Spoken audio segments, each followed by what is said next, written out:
You talk in the book about dogmas. It's part two of your very insightful book. What are the primary dogmas of wokeism? Well, the three things I distilled it down to are three distortions. The first one being an emphasis on group over person. So that's the collectivist mindset that I'm only valuable or I'm not valuable as an individual. I'm valuable insofar as I might further an ideology. I'm a totem of a group, right? So we see this with the way in which, for example, a conservative Black man won't have a voice, right? He won't be uplifted because it's not about supporting him as a racial minority. It's about supporting someone who will support the ideology. It's political far more than personal. This creates a society where you have that instinct to proclaim a victim status in order to say that you have moral stature. That's what gives you a voice. And I think we see this all over the place. I mean, we can even have instincts in ourselves that, it's so ubiquitous now that sometimes, we might find ourselves thinking, well, how have I been hurt? And how might that give me a platform to speak from which to speak? It's become ingrained in us, I think, in large part.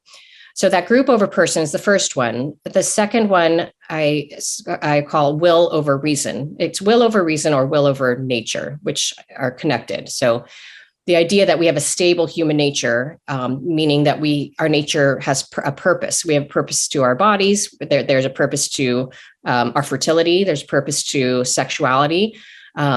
That there's an intelligibility to how we were created, and that speaks to something about where our flourishing might lie, and that intelligibility. So that's bringing the reason in, and the movement will say that we know we don't prioritize reason in the old sort of like ancient Greek understanding that there was. I think it's Platonic, that there's a chariot. Our reason is directing the chariot, and then there's our spirit and there's our will.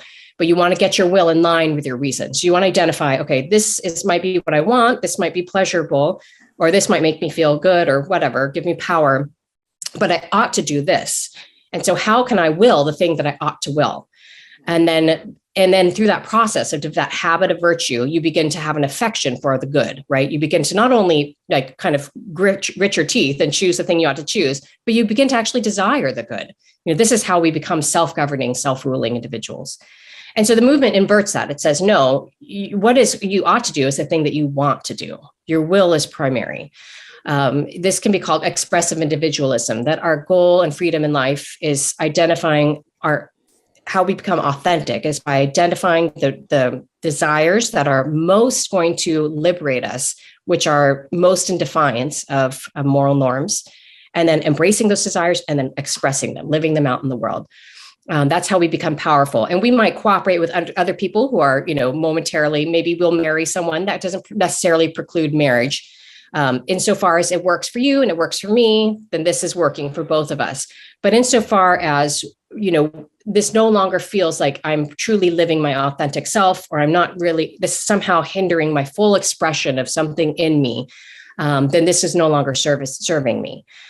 So I think we see this in subtle ways, but also in more overt ways. For example, like if you've ever stumbled upon a pride parade, it almost feels like a competition for the most outlandish presentation of self, with the idea being that the more we buck just every social norm, then the more free we truly are being. And this has a consequence, particularly of, I think, corruption of innocence. So we see this now. It's kind of exploded on the scene. This idea of like drag queens for children, transgender, parties and dances, family friendly transgender events. And I think we think, oftentimes we think, well, it's so fringe, it's so odd, this just must be, I can't wrap my mind around it. So it must be just, I'm not seeing something, or there's something just bizarre about it.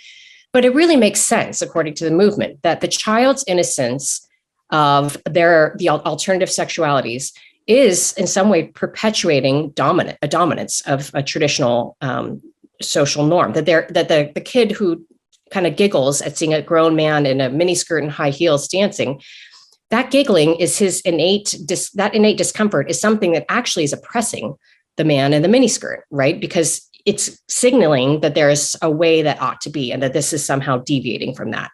And so you have to disabuse kids from their innocence of alternative lifestyles in order to disabuse society's idea that there is a norm. So that's the second dogma. The last dogma is power over authority.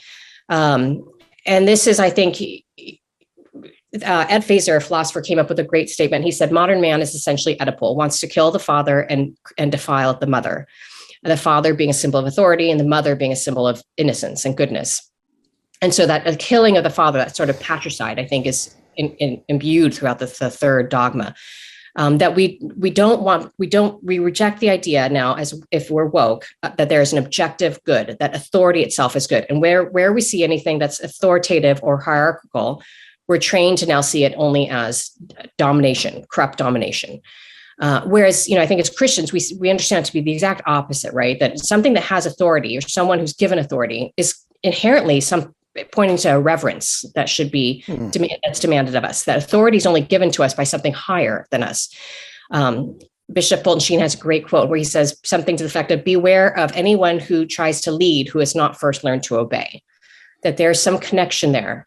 And authority itself, I think the etymology of the word springs from an origin, that there is that fatherhood is something that is life-giving, but it also is something that, the child first has his own father before he becomes a father himself. So there is that connection through a line, through a generation. It's generative.